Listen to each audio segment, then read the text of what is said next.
Hallelujah प्रभु को नाम गौरव हो।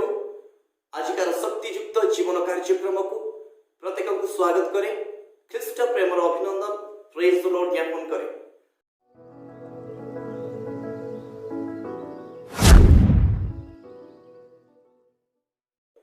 आज ध्यान निमंते आमे माने रोमियो 13 पर्व 1 पद को अध्ययन करिबा। एठारे एपरि लेखा छै, प्रत्येक जन अधिकार प्राप्त शासनकर्ता वशीभूत हेउ, कारण अधिकार केवल ईश्वर ठारू आसे। आउ जे समस्त अधिकार प्राप्त शासनकर्ता अछंती से माने ईश्वर द्वारा नियुक्त। आमे स्वाधीनता दिवस, गणतंत्र दिवस एवं केतेक विशेष समारोह रे आमर जातीय पताका उत्तोलन करू एवं अभिवादन करिथाउ। अभिवादन शब्दर सरल अर्थ सम्मानर सहित शुभेच्छा ज्ञापन। भारत रे आमे एक आरेक को मुंड नुआई बा हाथ जोड़ी शुभेच्छा जणाई थाउ। तेबे एही अंगभंगी सबु संस्कृति अनुसार भिन्न भिन्न होई थाए। एहा उपासना नुहे।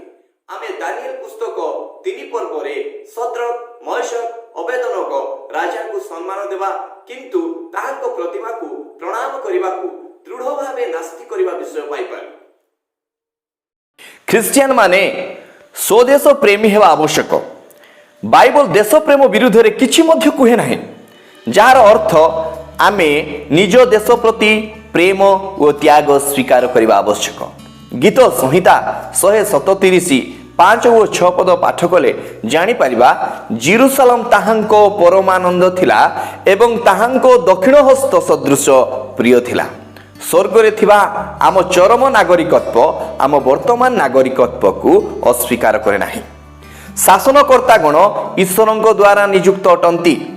आमे एही दिन मानकरे आम देश निमंते स्वतंत्र प्रार्थना उत्सर्ग करि परिबा। आमर जातीय पताका अत्यंत आकर्षणीय अटे। देश आमको देइथिबा स्वाधीनता और आमर नागरिकत्वर समस्त अधिकार को आमे जाहिर करिबा आवश्यक।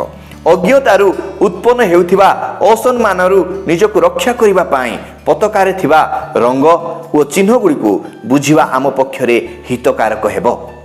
पताकारे थिबा गाढ़ नारंगी वर्ण साहस तथा त्याग को सूचाए। श्वेत वर्ण सत्य, विशुद्धता तथा सरलतार प्रतीक। सबुज वर्ण आमर शस्य श्यामला देश और ताहार विस्तृत प्राकृतिक संपद विषय रे वर्णना करे। 24टी अर विशिष्ट चक्र प्रगति, विकास तथा शक्ति को बुझाए। पताका को अभिवादन करिबा बेले निजको एही महत् मूल्यबोध गुड़िक निकटरे पुनरुत्सर्ग करंतु। एहा द्वारा आम देश आशीष प्राप्त हेबो एवं ईश्वर गौरवान्वित हेबे। द्वितीय वंशावली 7 पर्व 14 पदरे प्रभु कहंती, जेबे आंभ नाम रे विख्यात आंभर लोक माने आपणा मानकु नम्र करी प्रार्थना करिवे ओ आंभर मुख अन्वेषण करी आपणा आपणा कुपथरु फेरिवे, तेबे आंबे स्वर्गरु सुनिबा ओ से मानकर पाप क्षमा करिबा ओ से मानकर देश को सुस्थ करिबा। प्रभु यीशु आम देश को सुस्थ करिबा को चाहंती। प्रत्येकଙ୍କ पाप को क्षमा करिबा को चाहंती। आमे माने ताहांको अन्वेषण करिबा आवश्यक। आमे कुपथरु फेरी नम्र भावरे ताहांको ठारे प्रार्थना करिबा आवश्यक। प्रभु प्रत्येकଙ୍କୁ आशीर्वाद करंतु। आसंतु प्रार्थना करिबा। हे स्वर्ग और पृथ्वीर ईश्वर, तुम्हे एक व्यक्ति ठारू समस्त भाषावादी एवं प्रत्येक गोष्ठीर सृष्टि करिअछ। आमे माने तुम्भर असीम ज्ञान निमंते तुम्भर प्रशंसा और वंदना करुअछु। तुम्भर योजना अनुसार आम्भे माने एही भारत भूमि रे जन्म ग्रहण करिअछु बोली तुम्भर प्रशंसा करू। हे सृष्टिकर्ता ईश्वर, तुम्भर प्रशंसा करू जे आम्भ मानक देश रे विभिन्न भाषा, सभ्यता एवं विभिन्न मतवादर लोक वास करंती।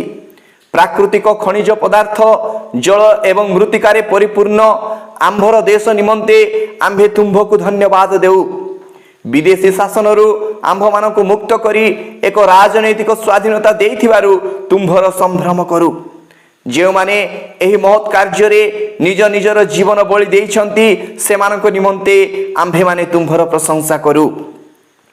हे बाहिनी गणर प्रभु, आंभ देशर शासनकर्ता मानक निमंते आंभे प्रार्थना करूछु। ସେମାନଙ୍କୁ ତୁମ୍ଭେ ଆପଣା ହସ୍ତରେ ରଖ, ଯେପରି ସେମାନେ ନିସ୍ୱାର୍ଥପର, ନିରପେକ୍ଷ, ସତ୍ୟ ଏବଂ ଦୁର୍ନୀତି ମୁକ୍ତ ଭାବରେ ସେବା କରିବେ। ଦେଶର ଶାନ୍ତିକୁ ଭଙ୍ଗ କରୁଥିବା ମନ୍ଦ ଶକ୍ତିର ପ୍ରଭାବ ଯେପରି ବିନଷ୍ଟ ହୁଏ, ଯେପରି ପ୍ରତ୍ୟେକ ବ୍ୟକ୍ତି ଦେଶର ନିୟମ କାନୁନ ମାନନ୍ତି ଏବଂ ପରସ୍ପରକୁ ସମ୍ମାନ ଦିଅନ୍ତି। ଆମ୍ଭ ଦେଶର ଧନୀ ବ୍ୟକ୍ତିମାନଙ୍କ ମଧ୍ୟରେ ଏକ ଜନହିତକାରୀ ମନୋଭାବ ପ୍ରଦାନ କର, ଯେପରିକି ସେମାନେ ଗରିବ ଏବଂ ନିରାଶ୍ରୟ ଲୋକମାନଙ୍କର ଆଶୀର୍ବାଦର କାରଣ ହୋଇପାରିବେ। ହେ ସ୍ୱର୍ଗର ସୃଷ୍ଟିକର୍ତ୍ତା ଈଶ୍ୱର, ଆମ୍ଭମାନଙ୍କୁ ବୃଷ୍ଟି ପ୍ରଦାନ କର, ଯେପରି ଆମ୍ଭ ଦେଶରେ ଦୁର୍ଭିକ୍ଷ ଓ ଅନାବୃଷ୍ଟି ନ ଆସେ। ଯେଉଁ ସମସ୍ତ ବ୍ୟକ୍ତି ବିଶେଷ ଏବଂ ସାହାଯ୍ୟକାରୀ ଅନୁଷ୍ଠାନ ଅବହେଳିତ, ନିଷ୍ପେଷିତ, ଅନାଥ ଓ ଅଭାଗା ଗରିବମାନଙ୍କ ନିମନ୍ତେ କାର୍ଯ୍ୟ କରନ୍ତି, ସେମାନଙ୍କୁ ବିଶେଷ ଆଶୀର୍ବାଦ କର। ପ୍ରଭୁ, ଭାରତର କୋଟି କୋଟି ଜନତାଙ୍କ ଉପରେ ତୁମ୍ଭର ଦୟା ପ୍ରକାଶ କର, ଯେଉଁମାନେ କି ସେମାନଙ୍କ ମୂଳ ଆବଶ୍ୟକତା ମଧ୍ୟ ପାଆନ୍ତି ନାହିଁ। ପ୍ରଭୁ, ତୁମ୍ଭର ପୁତ୍ରଙ୍କର 12 ଜଣ ଶିଷ୍ୟଙ୍କ ମଧ୍ୟରୁ ଅନ୍ୟତମ ଶିଷ୍ୟ ଥମାଙ୍କୁ ଏହି ଦେଶକୁ ପଠାଇଥିବାରୁ ତୁମକୁ ଧନ୍ୟବାଦ ଦେଉ। ଆମ୍ଭମାନଙ୍କୁ ଉଦ୍ଦୀପ୍ତ କର ଏବଂ ନିଦ୍ରାରୁ ଜାଗ୍ରତ କର, ଯେପରି ଭାରତର ମଣ୍ଡଳୀ ତୁମ୍ଭ ମହାନ ଆଦେଶକୁ ଏହି ପିଢ଼ିରେ ହିଁ ପୂର୍ଣ୍ଣ କରିପାରିବ। ପ୍ରାର୍ଥନା ଶୁଣିଛ, ସେଥିପାଇଁ ତୁମକୁ ଧନ୍ୟବାଦ ଦେଇ ପ୍ରିୟ ଯୀଶୁଙ୍କ ନାମରେ ଏହି ପ୍ରାର୍ଥନା ମାଗିଲୁ। ଆମେନ୍।